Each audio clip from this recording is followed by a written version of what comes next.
My name is Kevin Brady, ranking member of the House Ways and Means Committee from Texas. I am joined by Representative Henry Cuellar and other members of the Texas delegation who are strongly in support of passage of the new U.S.-Mexico-Canada agreement. As you know, Texas is made for trade. No state sells or ships more around the world than we do. We have nearly 1 million Texas workers dependent upon trade. And a new modern trade agreement with Mexico and Canada is good for job growth. It's good for our small businesses. It's good for our ranchers and farmers. And it's good for the United States of America. We have worked together as a delegation to create bipartisan support for this agreement and to pass it out of the House and Congress this year. We believe that no state will gain more from this new agreement than Texas, and no state has more to lose if it doesn't pass than our state, which is why we believe there should be unanimous support for this agreement from Texas lawmakers here in Congress. With that, I want to introduce and more importantly thank Representative Henry Cuellar, who has led the effort for bipartisan support along with the members behind me here in Texas, and has done a remarkable job laying out, spreading the word, working the state on behalf of this agreement. So, Henry? Thank you again. And Kevin, I want to say thank you for your leadership. In fact, I think it was just about a little bit over a month we were in Mexico City to talk about the importance of this trade agreement. For Mexico, for Canada, for the United States, this is a very important trade agreement. In fact, between the U.S. and Mexico, every day there's more than $1.7 billion of trade between the U.S. and Mexico. That's over $1 million every single minute. It's been estimated by folks at CBP on the border that if we get this trade agreement, provide some sort of certainty, then the trade at a lot of the ports in Texas, the land ports, will probably increase by 5 to 10% a year. 5 to 10% a year. And you know what that means. That means jobs for our side. And it's important not only for the businesses, but also for the ag area. In fact, yesterday we were on a phone call with some of the members here, with the chairman here and other members, talking to different folks from the Farm Bureau to chambers to other folks. It's very important for Texas and the United States to get this done. I'll say this. It's important for the economy of the three countries, but it's also, when you look at our friends to the south, looking at a broader picture, don't we want to have a strong, prosperous, secure Mexico?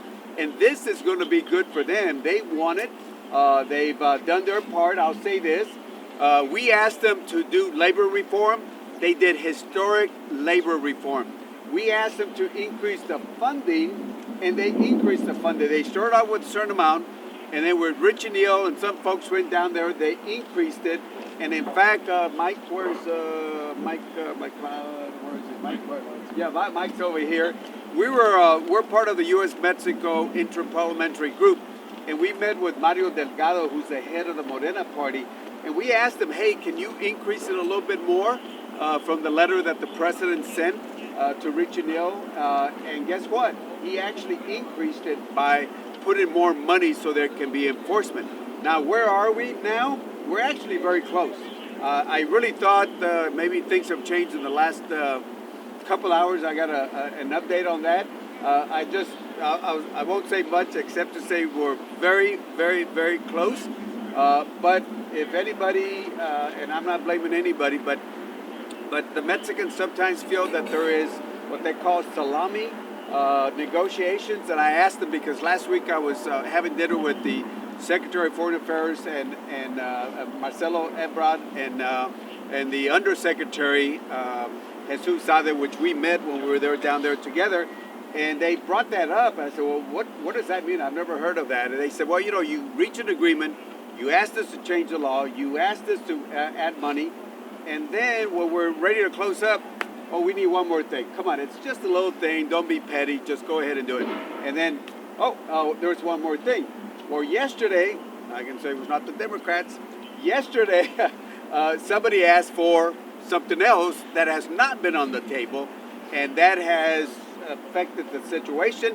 I hope As of 9:30 this morning, when I got an update that hopefully people will get back and work this out, because they were literally ready to get this thing done.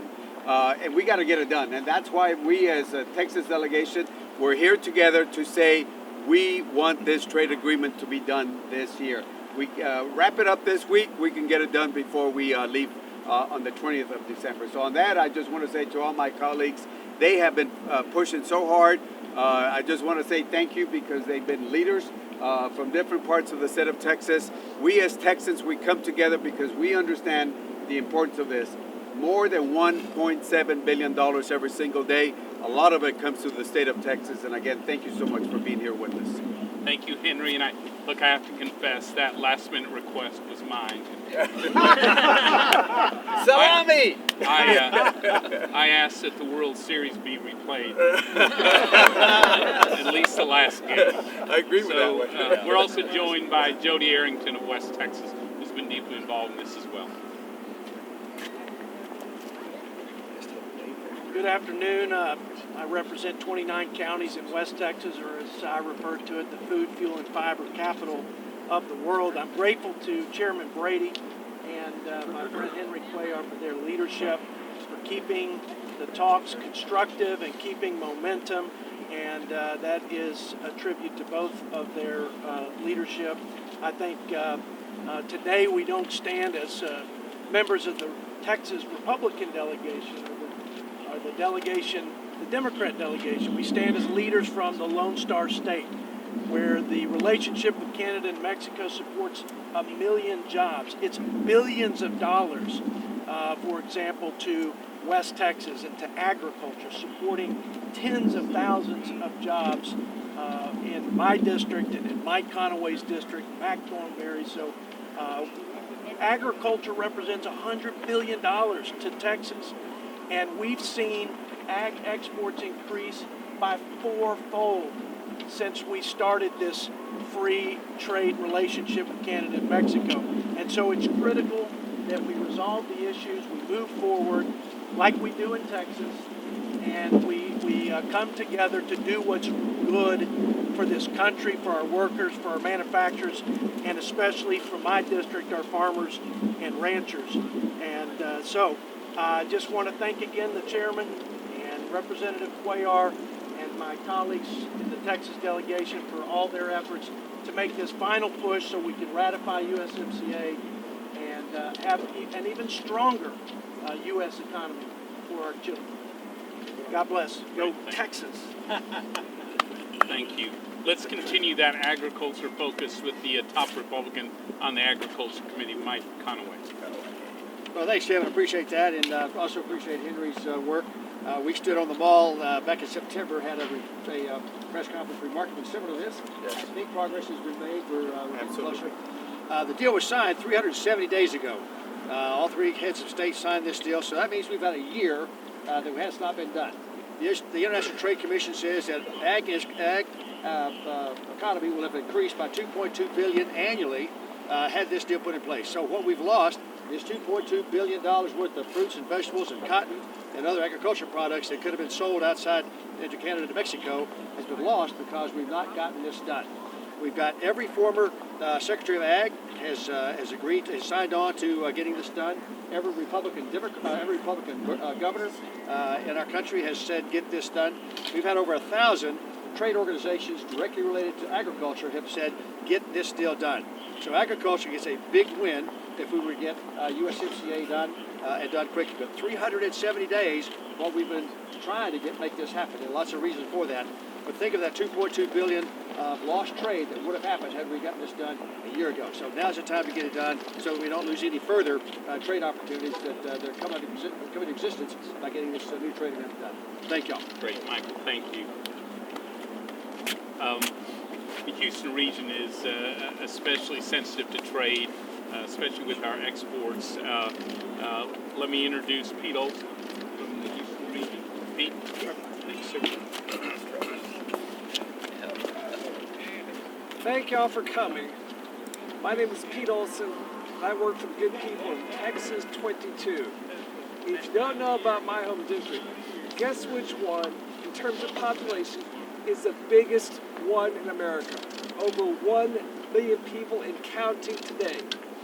That's Texas 22. What is the most diverse district in America today? Texas 22. All these different people have one request for the 116th Congress. Pass the USMCA now. Those words come from the people living in Pearland, Alvin, Manville, driving down Highway 288 to Freeport, Dow Chemical there, LNG exports down there. It applies to the people who live in Katy on Interstate 10, the energy capital of Houston, energy corridor. It's important to the people on Highway 36 that drive through Needville, who produce cotton and milo. All these people want this bill passed now. And it's important for Houston in general because we are the energy capital of the entire world. We've been held hostage my entire life because OPEC has controlled the market. That's called the Organization for Petroleum Exporting Countries, headed mostly by Saudi Arabia. Who remembers these days? In 1979, in a gas line to fill up a lawnmower. With this new agreement, we can create what I like to call NAPEC, North American Petroleum Exporting Countries. Let's get NAPEC going, get this bill passed ASAP. Go Navy, beat Army. Thank you, Pete. If I could for 1 second. Got Brand. I apologize about my scheduling. So Will, I'm in trouble in College Station. Will Hurd's been deeply involved in this agreement, including participating in negotiating rounds in Canada, Mexico, here in the U.S. Will? Last year, a bipartisan group of generals, academics, CEOs talked about how the U.S. military and economic dominance is no longer guaranteed in this world. Why does that matter to us? The U.S. economy does not stay the number one economy in the world. It's going to affect our way of life. Why is this happening? We're in a geopolitical competition with China. One way to deal with the Chinese is to strengthen our supply lines. And the U.S., Mexico, Canada, we build things together. This is something that should have been done months ago. We're at the final, at the 10-yard line. We should be able to get this done before the end of the year. I'd like to thank all of my colleagues for their support of this, and my friend Henry Cuellar. This is important for not just Texas, this is important for the entire country and the rest of the world, and it's time to show that this place up here can actually get things done, things that are good for our children and our children's children. Thank you. Well, thank you. Texas Energy is a big winner in this new trade agreement from the Energy and Commerce Committee. Bill Flores. Well, thank you all for being here. I just want to make a few quick points. If you look at my district, from the farmers and ranchers in Freestone County up in the far northeast part of the district, to the manufacturers in Waco, to the high technology business in Austin, the USMCA helps all of them. This is not a Democrat issue. This isn't a Republican issue. This is an American issue. This is a Texan issue. This is good for all of them. And the best thing that the folks in this Capitol building behind me can do is to give the American people the USMCA as a Christmas present. Thank you. Bill, thank you. Auto workers in America are big winners in this new trade agreement with up to 70,000 new jobs as a result of it. Our next speaker knows a little about automobiles and about the economy. Please welcome Roger Williams. Mr. Second. Thank you. Mr. Second. Thank you, Kevin, for your leadership. Henry, thank you. Henry and I are former Secretary of State of Texas. Mr. Secretary. Mr. Secretary, thank you for all you've done. I think my congressional district's 25 that I represent, but I also think I represent Main Street America, being a small business owner, still owning the business. Main Street America is doing pretty good right now. When we talk about USMCA, we're talking about a victory for Texas, America, and all of our congressional districts. Workers, businesses, communities are all going to benefit, and we're here to represent all of them today. And I believe simply it's time for Speaker Pelosi. Here is the collective bipartisan voices that we have in Congress right now, and you really look at this group and see that. Trade between Texas and our North American neighbors supports nearly 1 million jobs, we've already heard. in our home state, and it flows down to smaller communities when that happens. In 2018 alone, Texas exported nearly $100 billion. We've heard that number today, in goods to Mexico and $27 billion to Canada. So there's no excuse for balking. There's a time to ask for the order, and there's a time to go for the close, and there's a time to shut up so you don't blow the close. This is the time to close this deal. This is a time to send a message to the world economy that America will lead, and Texas will lead. So there's no excuse for balking in a once-in-a-generation legislation. And I would say America is certainly open for business. But we pass this, we are wide open for business. So as they say in my world, let's do business. Thank you very much. Communities that are tied to our ports in Texas, and technology workers themselves will benefit greatly from this agreement. From the Science and Technology Committee, Randy Weber. Thank you, Mr. Chairman, and I want to thank you, Henry, for helping organize this. Jody, thank you for, if we lose Jody, for his work in it. And I want to echo what Will Hurd said. Will Hurd said that geopolitically this is important, that America remains in the lead. And when I speak to people back home, I tell them the things that make America great are the things that America makes. Now, Roger, you're right, we got to sell those things.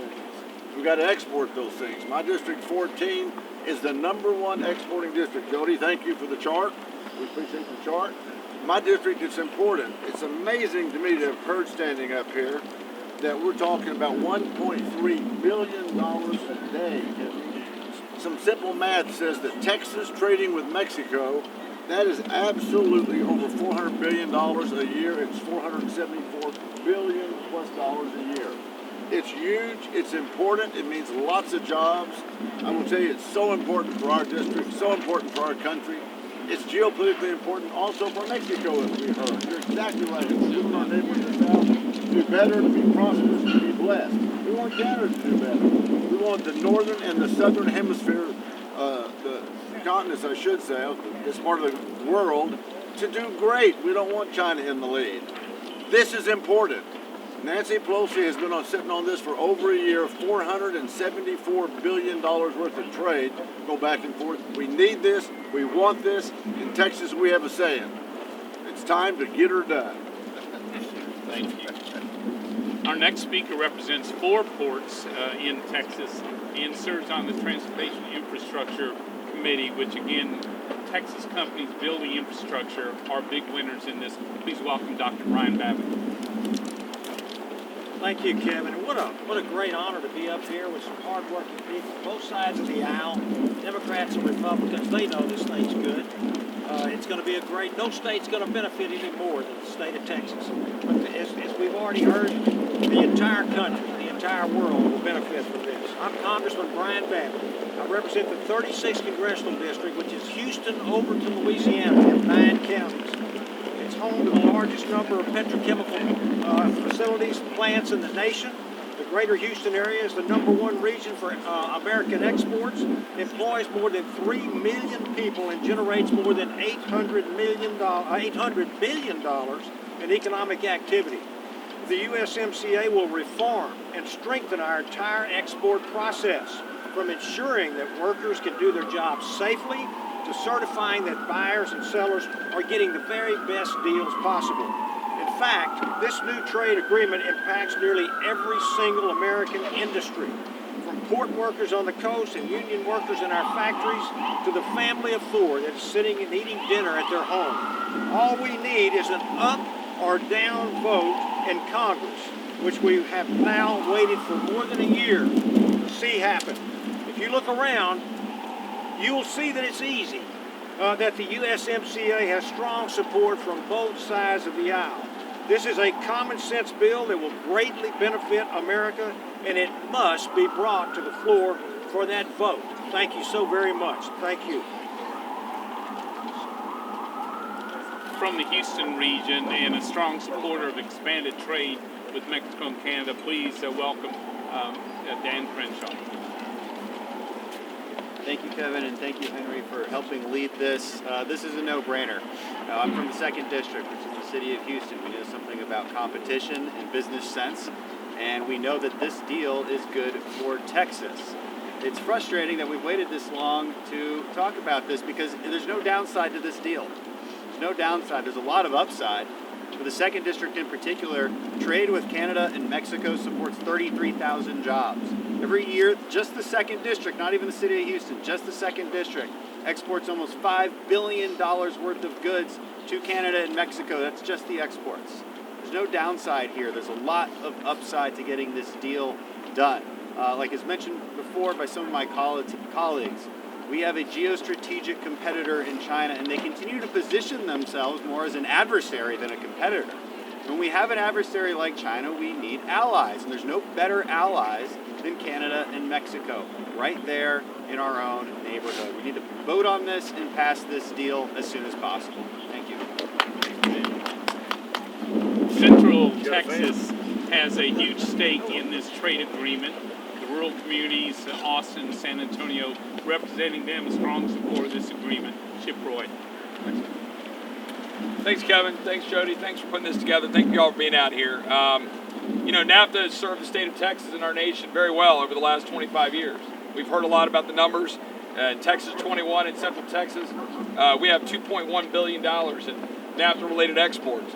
But it's time to modernize it. I'm proud to represent Austin, one of the high-tech capitals of the world, and it's time to get intellectual property and the modernization and the updates that we need in the USMCA. And frankly, the fact of the matter is, if it's put on the floor today, it'll pass. So I'm not sure exactly what the speaker's waiting on. It will pass. It will pass overwhelmingly. So it's time to do it. We should do it before Christmas. And if we want to be able to have a wall against China, we need to have robust trade in the Western Hemisphere, and it starts by getting the USMCA passed. So we should get it done. We should get it done now. Great. Thank you, Chip. Representing the Dallas-Fort Worth region, and another strong supporter, please welcome Representative Van Taylor. Thanks, Kevin. I'm Van Taylor. I represent Texas' 3rd Congressional District, which is mostly in Collin County. Our first meeting as a bipartisan delegation, Republicans and Democrats from Texas, was about this agreement. This is an important agreement. It has brought Republicans and Democrats together. It's something that means a lot, particularly to my district. I've got technology companies, I've got manufacturing companies, I've got corporate headquarters, all of which will benefit by the trade agreement that we're looking at in front of us. This is a vast improvement from NAFTA. It's a tremendous update. We need to bring it. This is something that can help our economy grow jobs. I'm excited to support it. I'm excited to stand with my Republican and Democrat colleagues from Texas to say, let's pass this deal now. Michael Cloud from Corpus Christi has been deeply involved as we've been building bipartisan support in Texas. Please welcome him to the podium. Thank you. Michael Cloud, Texas 27th. I'll keep this short because I know you've been standing out here for a while in what we in Texas call extremely cold. But this is ultimately, for me, about jobs. And of course, it's important to realize that those jobs aren't numbers on a spreadsheet. Those jobs are families. And we can talk about all the social needs and challenges that families and individuals face in our country, or we can create opportunities for them. And this is about creating opportunities for them. It's a conservative estimate, 175,000 jobs across our nation will be created. Right now, 40% of jobs in my district are related to trade with Canada and Mexico, 33% just in Mexico. And so Mexico has worked to keep up their part of the deal. It's time for us to do our part. And just consider the leverage that this will give us as we continue to face all the other trade issues that are going on, discussions that are happening. This will give us leverage to continue to deal with those issues and face the geopolitical challenges we've been talking about. Thanks. Thank you, Michael. Thanks for your leadership. Our next speaker is the first Republican leader of the Appropriations Committee in American history, and she's from right here in Texas. Please welcome Kay Granger. Thank you so much. Thank you all for being here and listening to this. I know that sometimes people look at us and say, you never work together, you don't work in a bipartisan way. We really do, and this is one that when something's really important, it's bipartisan, and it's important to Texas. In my district, District 12, I have Tarrant County, Parker County, and Wise County. That's ranchers and farmers and great businesses. And so I had a supporter who used to say, okay, Kay, what'd you do for me today? We can all go home when this is passed and said, this is what we did for you today, the businesses and the exports, and it's very important. Thanks for being here and listening to us. Thank you, Kay. Our next speaker knows how to grow jobs and has jumped into that from day one here. Please welcome Representative Ron Wright. Thank you. Thank you all for being here. You've heard the numbers. USMCA is a vast improvement over the old NAFTA. A million jobs, billions of dollars. I'm from the 6th District of Texas, almost half of which is agricultural. I grew up on a dairy farm. I know how tough that industry is. And this agreement levels the playing field for dairy farmers. And that's a tough business. It also helps our manufacturing sector, which is also big in my district. There's no more excuses. We need to get this done now. Half of all the exports in the 6th District of Texas goes to one of these two nations, either Canada or Mexico. No more excuses. Let's do it this year. Thank you. Thank you. East Texas plays a big role in our economy as well. Please welcome Congressman Louis Gohmert, our final speaker. Thank you, Kevin. Thanks to everybody. It is bipartisan. I mean, the only reason anybody would be against bringing this up for a floor would be to have the American people suffer. And Texas needs to continue to grow, and this will do it. We got lots of agriculture and lots of industry in East Texas. It works for us. It's better than NAFTA. We just need to do it. Thank you. Thank you all, and we'd be glad to take a couple questions before we go. Yes, sir.